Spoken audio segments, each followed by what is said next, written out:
योद्धाओं, हम लोग लास्ट वीडियो में वाइस जनरल, गवर्नर और वाइस रायस के बारे में रिवीजन कर रहे थे। तो आज हम लोग वॉरेन हेस्टिंग्स से कंटिन्यू करेंगे। तो वॉरेन हेस्टिंग्स जो है, कहे का, एकदम याद रखना सीक्वेंस। कहे का मतलब रॉबर्ट क्लाइव, हे मतलब वॉरेन हेस्टिंग्स, का मतलब कॉर्नवालिस। तो ये सीक्वेंस है। तो वॉरेन हेस्टिंग्स के बारे में हम लोग देखें तो 1772 से 1785, 1772 से 1785 में बने हैं ये, और बंगाल के प्रथम गवर्नर जनरल बने हैं। क्योंकि इससे पहले जो रॉबर्ट क्लाइव थे वो गवर्नर थे, लेकिन बंगाल के गवर्नर जनरल पहला बनाए गए थे मतलब वॉरेन हेस्टिंग्स को 1772 में। इनके समय से में सबसे बड़ी जो चीज़ें आई थी वो 1773 का रेगुलेटिंग एक्ट आया था। और 1773 के रेगुलेटिंग एक्ट में एक सबसे इम्पॉर्टेंट प्रोविज़न था सुप्रीम कोर्ट की स्थापना। तो कलकत्ता सुप्रीम कोर्ट की स्थापना हुई थी। याद रखना, एक्ट आया था 1773 में, लेकिन स्थापना कब हुई थी? 1774 में। तो 1 साल का ये ड्यूरेशन, मैंने पहली बार गलत किया था, वो आप याद रखना। बना था 74 में, लेकिन एक्ट आया था 73 में। और वॉरेन हेस्टिंग्स को ही मैंने बताया है कि ये आधुनिक न्याय व्यवस्था के जन्मदाता हैं। और इनके समय में जेम्स ऑगस्टस हिकी ने बंगाल गजट 1780 में भारत में प्रथम समाचार पत्र का प्रकाशन किया था। जेम्स ऑगस्टस हिकी ने 1780 में बंगाल गजट। इनके समय में क्या हुआ था कि अवध का अधिग्रहण कर लिया गया था। अवध के अधिग्रहण करने के बाद वहां पे जो संधि लगाई गई थी, जिसके तहत अवध को कुछ टैक्स पे करना होता था अंग्रेजों को। अवध वो टैक्स पे नहीं कर पा रहा था, जिसके कारण क्या हुआ, वॉरेन हेस्टिंग्स ने जो बकाया टैक्स था उसके बदले में जो अवध के नवाब के जो बेगम थे उनके ज्वेलरीज को लूटना शुरू कर दिया। ये इतना टैक्स नहीं दिए हो तो आप जो ज्वेलरी पहने हुए है मुझको दे दो। तो एक क्वेश्चन बनेगा कि अवध के बेगमों से दुर्व्यवहार कौन किया था? तो ये वॉरेन हेस्टिंग्स थे, जो अवध के बेगमों से दुर्व्यवहार किए थे और अवध के बेगमों से लूट किया था। और इसी लूट का कारण ही जब वॉरेन हेस्टिंग्स इंग्लैंड गए थे तो उनके खिलाफ महाभियोग चलाया गया था। तो एकमात्र कौन से गवर्नर जनरल हैं जिनके खिलाफ ये चला था महाभियोग, इम्पीचमेंट? तो ये हैं वॉरेन हेस्टिंग्स। कारण भी बताया, परिणाम भी बताया। और इसके बाद आप देख लो कि प्रथम आंग्ल मराठा युद्ध कब हुआ था? 1775 से 1782। मैंने पूरा बताया था। 1775 में सूरत की संधि हुई थी, जिसके बाद प्रथम आंग्ल मराठा युद्ध स्टार्ट हुआ था। और शालबाई की संधि 1782 में हुआ था, जिसके कारण मराठा का युद्ध, प्रथम मराठा युद्ध खत्म हुई थी। तो 1775 से 1782 किसके कालखंड में हुआ? वॉरेन हेस्टिंग्स के समय। द्वितीय आंग्ल मैसूर युद्ध कब हुआ था? 1780 से 1784। मैसूर में आपको पढ़ाऊंगा, उसमें आपको बताऊंगा। तो द्वितीय आंग्ल मैसूर युद्ध हुआ था 1780 से 84, और ये इसमें मैंगलोर की संधि हुई थी। ये था वॉरेन हेस्टिंग्स का। इसके बाद लॉर्ड कॉर्नवालिस का 1786 से 93, 1786 से 93 तक थे कॉर्नवालिस। और ये जो थे अपने शर्तों पे वायसराय यहाँ पे बनने आए थे, और इनके कारण अंग्रेजों को बहुत सारे अमेंडमेंट भी करना पड़ा था। तो सबसे इम्पॉर्टेंट है कॉर्नवालिस कोड, कॉर्नवालिस संहिता, जो 1793 में आया था। मैंने कल इसके लास्ट वाली वीडियो में बताया भी था कि कॉर्नवालिस कोड नियमों को संहिताबद्ध किया गया था, और 1793 में कॉर्नवालिस कोड आया था, नियमों को संग्रह इसमें कराया गया था। पुलिस व्यवस्था की स्थापना इसने किया था।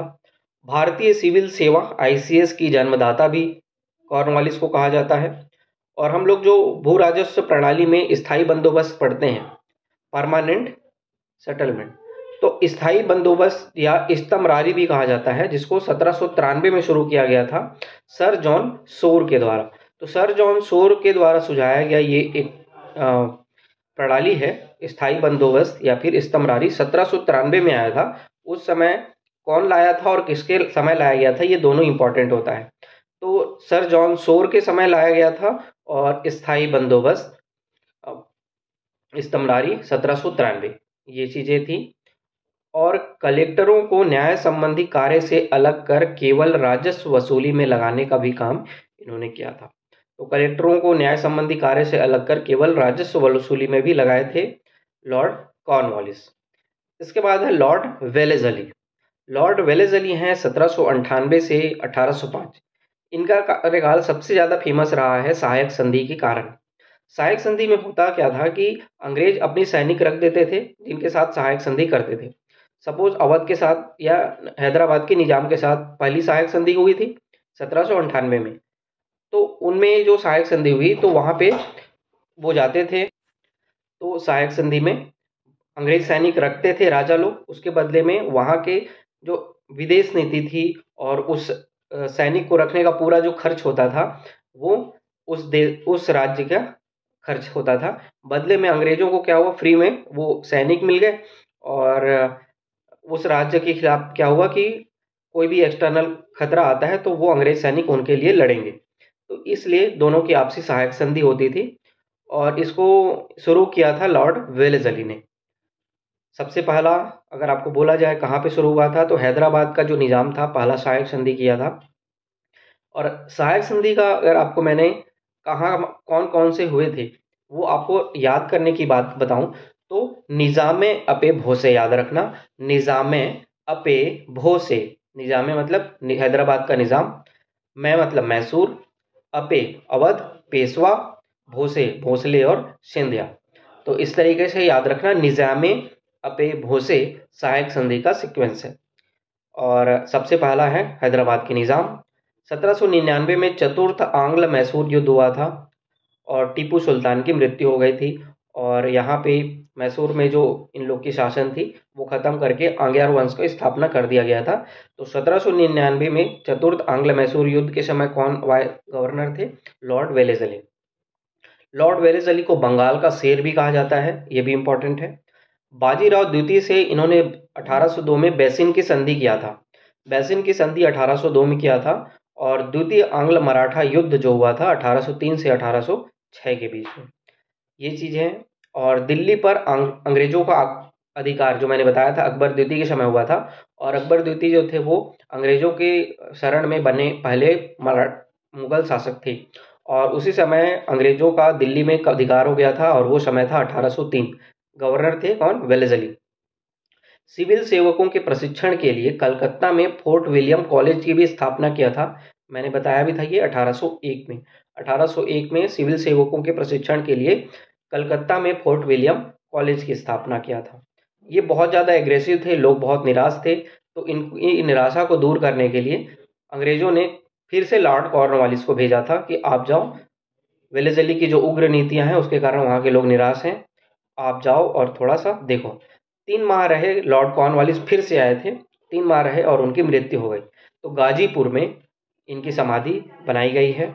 और कॉर्नवालिस के बाद लॉर्ड मिंटो, वेमी कहे का वेमी मतलब वे मतलब वेलेज़ली, मी मतलब मिंटो। तो लॉर्ड मिंटो जो है 1807 से 1813 सबसे इम्पोर्टेंट है इसके समय। 1809 में रणजीत सिंह ने अमृतसर की संधि किया था इनके साथ। 1809 में रणजीत सिंह ने अमृतसर की संधि किया था और लॉर्ड मिंटो का ये कार्यकाल रहा। इसके बाद जो था वो हम लोग कल देखेंगे। आज आप ये कंप्लीट करो, रिवीजन करेंगे तो अभी हमारा सक्सेस होगा। अच्छे से पढ़ेंगे। आज के लिए इतना ही रहेगा, कल मिलेंगे एक नए रिवीजन के साथ। Thank you.